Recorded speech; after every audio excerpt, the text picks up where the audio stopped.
Hey all, it's me. I'm sitting here on my front porch. Just wanted to do a little beginning bit to the video on canning split pea soup. It's a lovely day here in Georgia. I don't even know if you can see. Beautiful, beautiful day from my front porch. I hope that didn't make you sick to your stomach.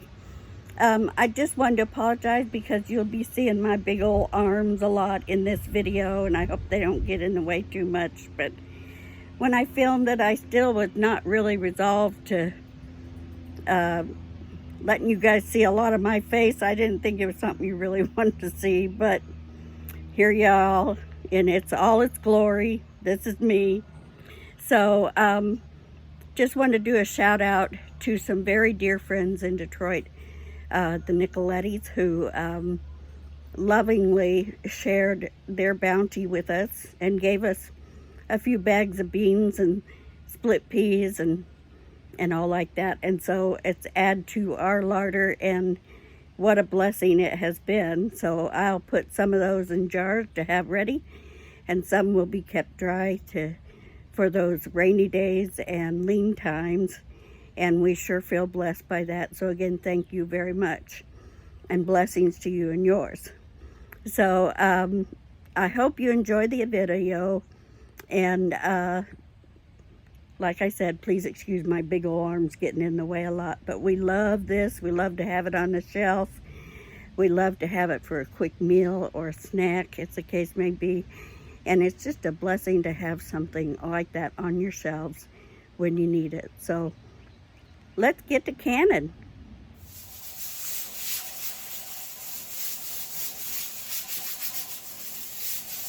Hey, Miss Sandy here. Getting some canning done. Got a lot of beans and split peas and things like that. A real blessing from God. And I am going to make some split pea soup today. If you hear that little funny noise in the background, that is my ham bone broth from the Easter ham going in my pressure cooker. So this is super, super easy. And these are delicious to have on hand. Let me get a quarter cup here. Now I'm making pints, so I'm going to do a quarter cup in each one of split peas. And then I'm going to add some veggies. I have carrots. I don't know if you can see. I have carrots, onions, and celery. And then I took my ham and I cut it into slices for sandwiches and other meals. And then I chopped some up to go into,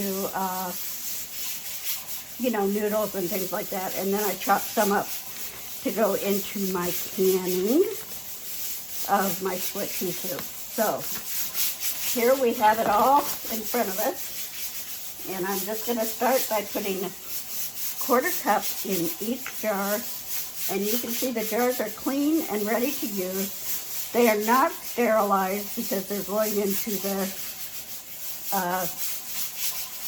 PC, but they have been run through the dishwasher, so basically I guess they are. So anyway, here we go.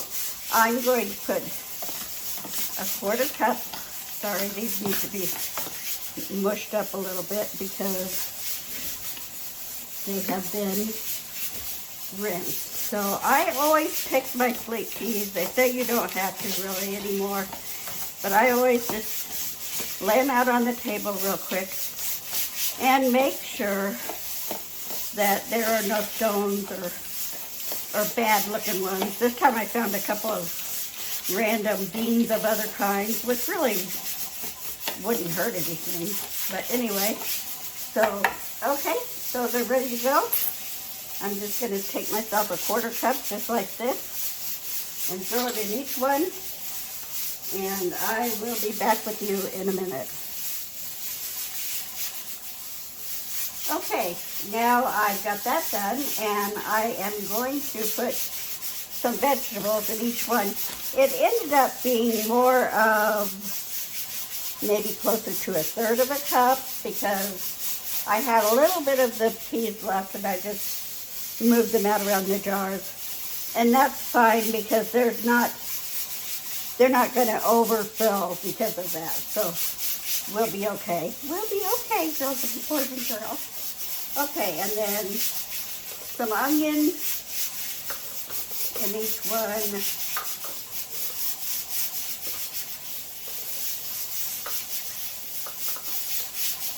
Onion, onion, onion. You would not believe what it smells like in this house right now. These onions are crazy, crazy.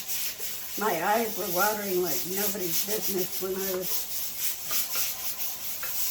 cutting them up. They're powerful, powerful, powerful. Okay, I need to make sure I get more onion in there. And not so much just other things. Okay. Now I'm just going to do the same thing with the carrots. These are just, you know, it's nice to have some veggies in it, but veggies are also just kind of like a flavor builder. They're not really meant to, I don't know, some people think they do a lot. Some people add a lot of vegetables. I just add enough to be a flavor builder. Well, I'm just doing it with my hands, boys and girls.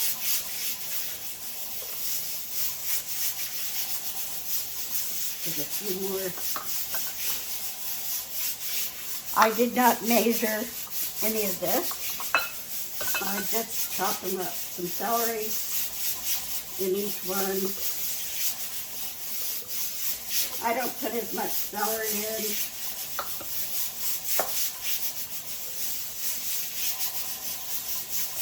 You put what kind of vegetables you like. A lot of people put potatoes in there. I'm not the biggest fan of potatoes in my split pea soup, although I do love potatoes.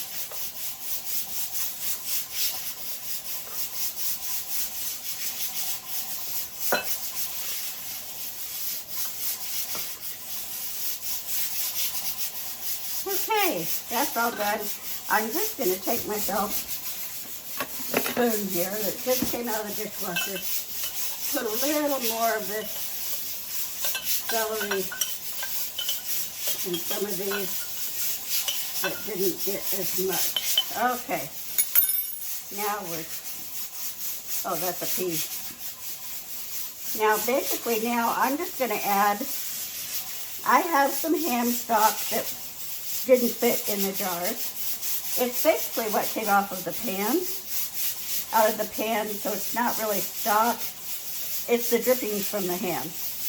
Now I'm going to pour those in with this after I put the ham in, and I will add water to it so it's not a screaming ham mess, but I just thought, why waste it? Some of it I'll use to make ham and noodles tonight, but some of it I will put in here. So give me a minute to get all that started, and we'll be back at it. Here we are, and I have got some water in my kettle going. I'm going to do these with boiling water because my canner's already going to be hot. So basically, it'll be hot canner, hot jars. Everybody will be happy. So some ham in each one.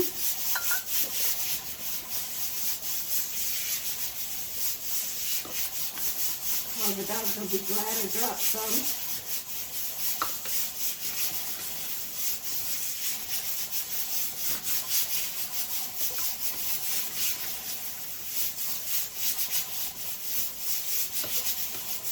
Dum-de-dum-de-dum-de-dum.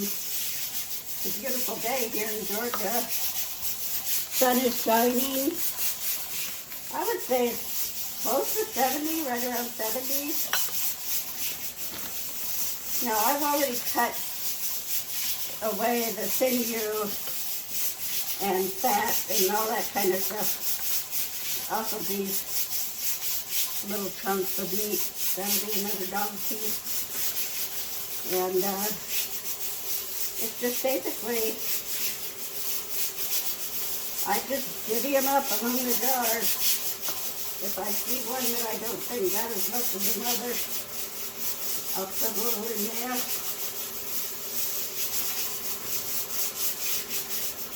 Done and dusted. All right.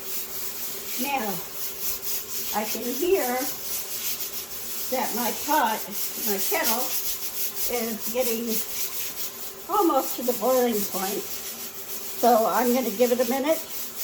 When it is up to boiling, then I will bring it over and I'm going to fill these jars up with the 1-inch headspace.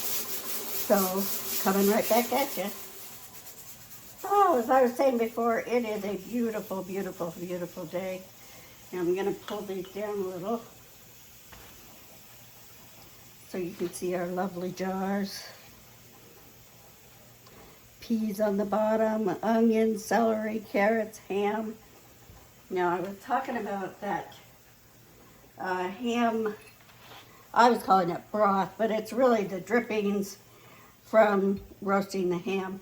And so it's a gel-like consistency. I don't know if you can see that with a wee wiggle. And if it had been a cow, they would call it calf's foot jelly, which is what people used to use in days gone by as a thing to make gelatin and such. So I am not going to liquefy this because my other water is boiling. And I don't want to put a lot of it in because it's super concentrated in flavor, and I already have ham in there. So I'm just going to take maybe a teaspoon and throw it in each one. And I'm going to try to be careful. Well, you know me. I'm not going to try to be careful. I'm just going to put the thing in. Okay.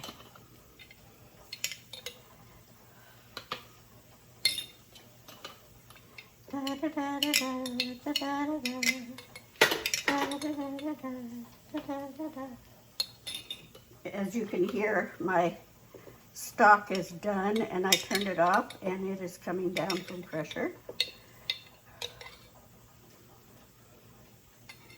Did I put any of the oogly? Yep, I did. Some more in that one. 3 to go. 3. Count up. 3 to go. 2 to go. 2. Count Dracula is here with us today. I swear to my time, I've raised too many kids in different ways. Anyway, here we go.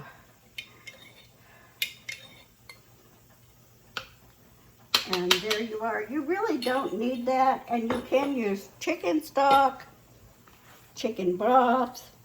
You can use water if you want to and flavor it later, however you want. I do not salt and pepper because I found I like to pepper it afterwards so I know exactly how much I want.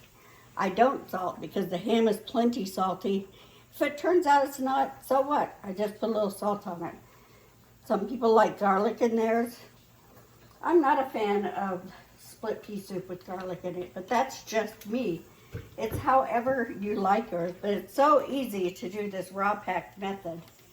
Now I'm just taking my kettle here, and I'm going to do a 1-inch headspace.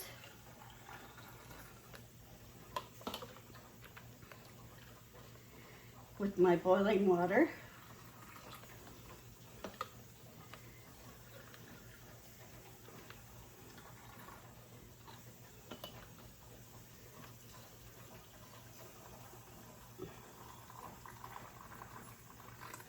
Something so satisfying about canning.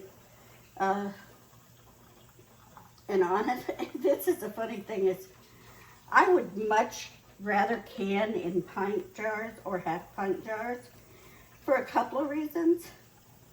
First reason being that one's got a little bit much in it. I'll switch it off to another one. That we just don't eat as much anymore. And like one of these, if it's me and my husband, we're good to go, because he wants something else to eat with soup. He's not just a, oh, give me soup and I'm happy kind of guy. But I can open one of these and it'll give me 2 meals. A lot of times I will do them in half-pint jars, and that's just enough for 1 meal for me. But I love it because you can just take them right out and heat them right up. Now let's see, where's the one? Oh, I guess they've settled. Here it is, right here. And like I said, my silverware just came out of the dishwasher and it's fine. I'm not a real fan of picking the jars up and pouring from one to another, just because I feel like it makes the way for more cleanup on your rims. And I don't want any question about how clean my rims are.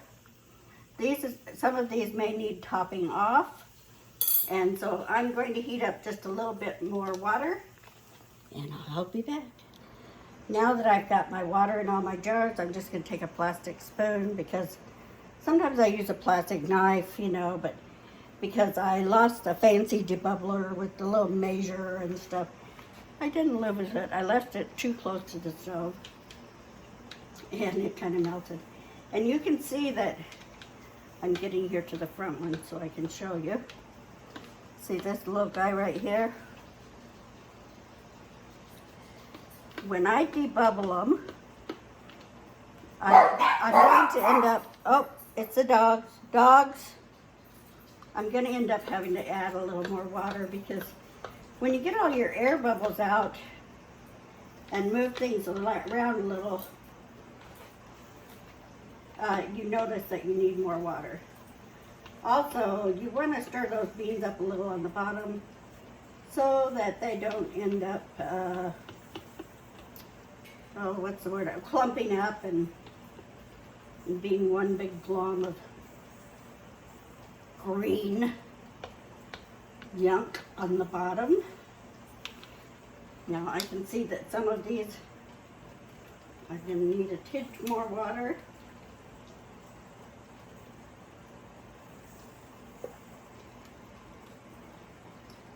Now you could say, well, let's just leave these the way they are, but if you don't have enough water in it and the beans soak up all the water, then it's not as pleasant. You're not going to be pouring it when you open it. You're going to be whopping it out, so to speak. Now these, oops, a little bit in this one. And that can be a bit on the unappetizing side. These I may have a little too much water in. So here we go. We're playing the trading game.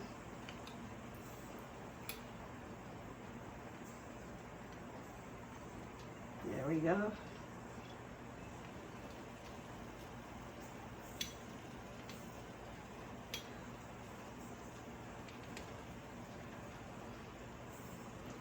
And if worse comes to worse, I'll pour some water off into the sink like that. I think we're okay. Maybe a little bit too much in that one.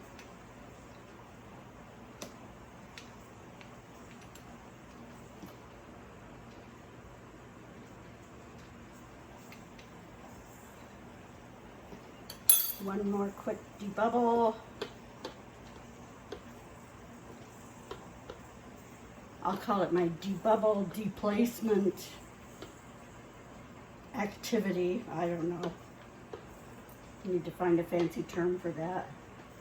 I'm sure there is one. There we go. Those are all ready.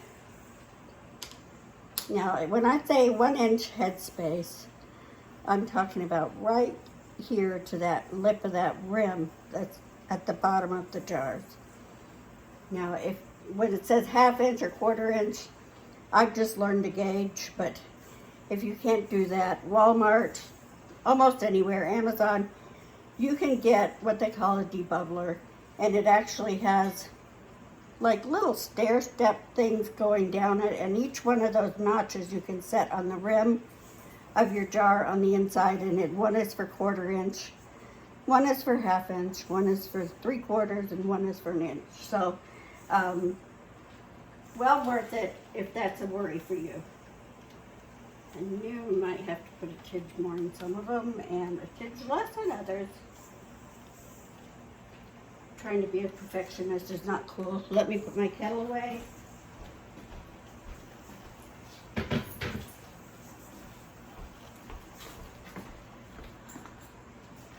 Now I do have to say that I'm really not sure if this is like USDA approved or however. So I just put a little vinegar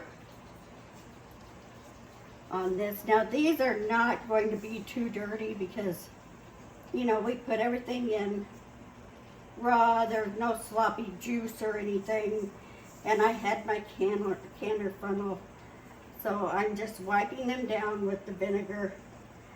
Now, there are those that swear by vinegar. There are those that say don't use it, it's acidic, it's yada, yada, yada. I put the vinegar on, I let it set a sec.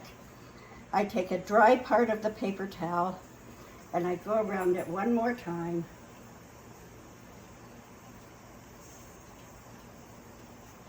That vinegar not only cuts grease, but it kills germs that might be on your lid, on your rim, and transfer to your lid.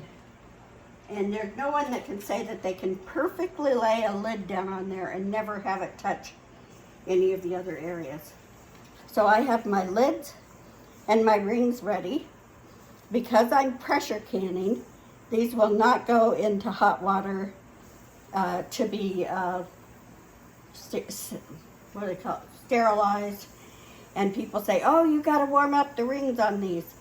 By the time that pressure canner comes up to pressure, these lids have been warmed up. So, finger tight. Now, finger tight is kind of a thing of conjecture because it really depends on the person. Like, you got these dudes that are, oh, I don't know, they're like hunters or carpenters or whatever they are, and they put it on, and their finger tight may actually be too tight. And so for a lot of them, it's better if they do finger tight and then back off a little. You just barely want this ring holding this lid on. Is there a reason for that? Yes, there is. If these jars are not allowed to breathe, or as my kids say, burp, whatever, a little bit, the expansion that's going on in the jar is going to have a problem. Then you're going to have a lot of issues. And I'm not even going to name all the issues you're going to have. But finger tight for me, because I'm not a strong person, is just putting them on till I'm not getting any more resistance and then leaving them be. These are ready to plop in the counter. I'm going right now to pull the stock out. I'll add a little more boiling water because I'm sure I lost some in the process of doing the ham stock. And then these will go in, and because I have ham in them, I will be canning them at the time that you would can meat. So these will be going in. I live here in Georgia, so it's 10 pounds of pressure for, because they're pints, 75 minutes. Now, if I were doing half pints, all half pints, I would do 70 minutes. If I'm doing pints and half pints together, I do 75 minutes. If I have quarts are 90 minutes. So if you decided to double everything in this and do a quart, it has to go for 90 minutes because of the meat in it. That has to do with the density of the product in there, how much product there is in there, how long it will take the pressure to get entirely to the middle and be processing it long enough to kill any of the bacteria, germs, botulism, yada, yada, yada, that we as man know of. So that's why we do it that way. Like I said, I don't know if it's USDA approved to do a raw peck method like this on beans, on peas. I don't know if it's approved to do a raw peck no soak method on beans. That being said, I've been doing it for years. Our family is fine and they're happy. And they're not fine having got sick and then recovered. They have never got sick from my food. So we're gonna go right now. I'm gonna pull those jars out of the canner and we'll get these in and get them going. Okay, the broth is out. I've got all of the jars but 2 in. As you can see, it's pretty much full. I might be able to fit 1 more in there, but I'm not gonna crowd them. I'm just going to take my second thing. I specifically got this canner because it's tall enough to do 2 things of pints or half pints. Now quarts, it'll only do 1. There are, back to my jars, there are canners that are much bigger, but they really don't work for my family. I mean, I just don't do the really big, huge amounts of canning. I can't do it anymore. So I'm gonna throw these 2, well, I won't throw them, I will put them in gently into the canner. I'm going to put the lid on, and then I will, without the little weight, let me find my little weight. Yay, I found it. It was right in the drawer where it was supposed to be. This is a 10-pound weight for this particular cat. Isn't it cute? It's like a little teardrop. Okay, so I'm going to put these last 2 in. I'm going to put the lid on. I'm going to turn it up. Not too high. I want to bring it up slowly. It's already hot.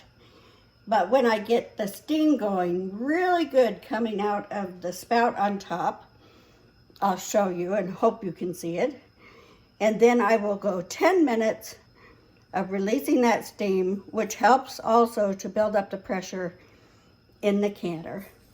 And then I will put my little weight on, wait till it jiggles, and put my time for 75 minutes. So we'll be back. Hey, thought I'd take a minute while we're waiting for that to come up to steam and tell you what I do with the peels and leftovers from those vegetables. Now, I put them all in a big gallon Ziploc bag, and I just mark on it. Sorry, I got my crock pot and my roaster out on the cabinet, counter, whatever. Okay, so this is veg for stock, and I will put the date on it. Let's see, we'll just put April 22. And I will be filling this up over the weeks. Every time I cut an onion or peel a carrot or whatever, I will throw them in there. Now, all this, I clean everything before I begin to use it. Now, as far as the onion goes, I kind of wash these off. I make sure there's no places where there's mold or anything like that. And I do not put this very end or this very end, as you can see, in with it, because I just feel like there's too much chance of getting I don't know, ickiness in it. And I don't want to deal with that. But all of this, including the brown parts of the onion, will go in here. Oh, lordy, lordy, I'm dropping some. Okay, I'll have to wash that and throw it in there. Wash it again, throw it in there in a minute. And I'll put all these, all the peels, because like I said, I washed my carrots ahead of time. And I do not put these ends of the carrots in because I feel the same way about that.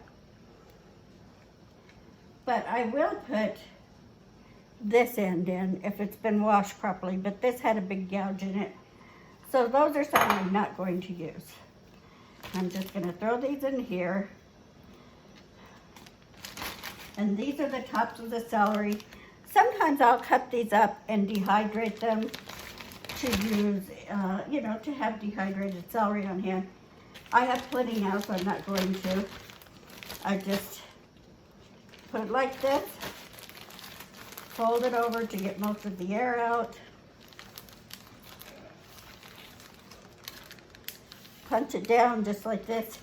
This will go in my freezer here in the house.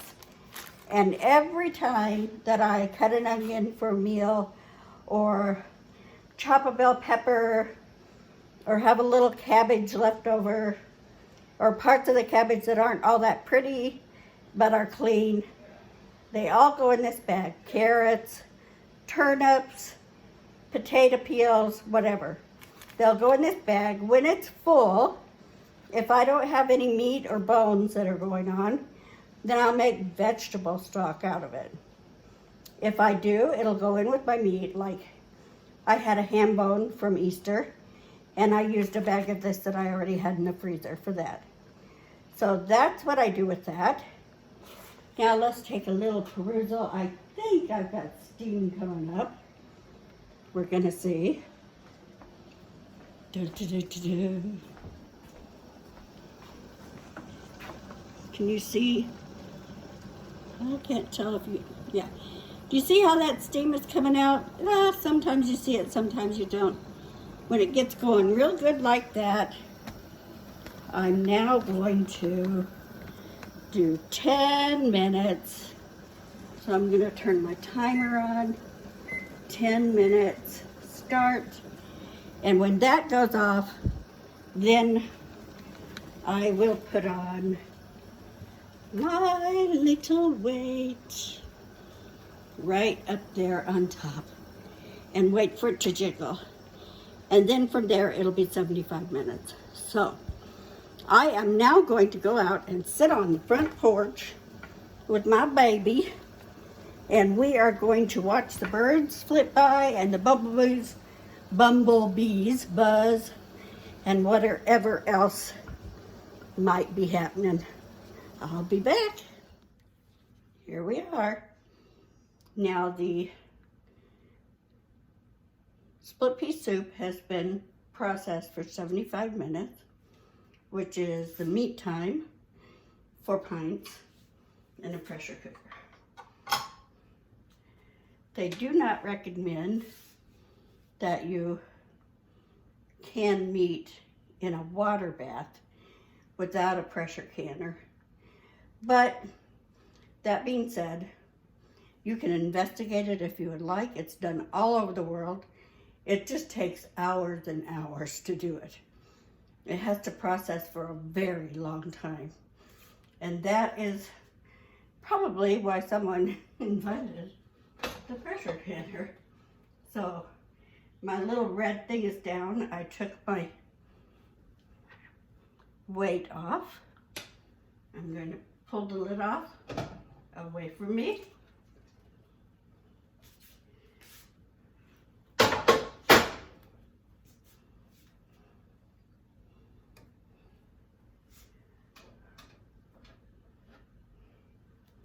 Now when these are a little cooler, I will take them and shake them a little bit like this to mix all the ingredients. I've got to get something here to pull that.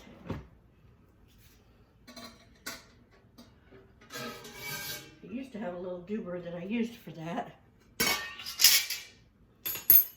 That doober is gone. Okay. And here they come.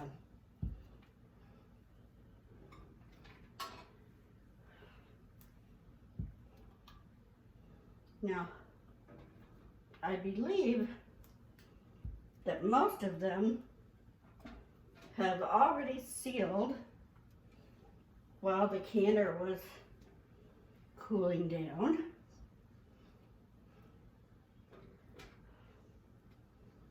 But if not, I'm sure that they will in the next little while. So 9 pints I got out of a 1 pound bag of split peas. And as you can see over here, there is my lovely, oh, did you hear it pop? That is my ham bone stock. And I feel quite accomplished because I got that done. And I got the split pea soup done today. Now, when this is sitting on your shelves for quite a while, it may need another little mix together before you use it. But honestly, I just pour it out into the pot or the bowl that I'm going to put in the microwave and stir it up. Just stir it up and add seasoning to taste, and you have a lovely split pea soup. And I guess they were not sealed yet. They're starting to pop. I can see that they're still raised. So they're starting to pop now. Lovely little things that they are. And I feel quite accomplished today. So this is Miss Sandy, and I am saying, at my house, it's always something.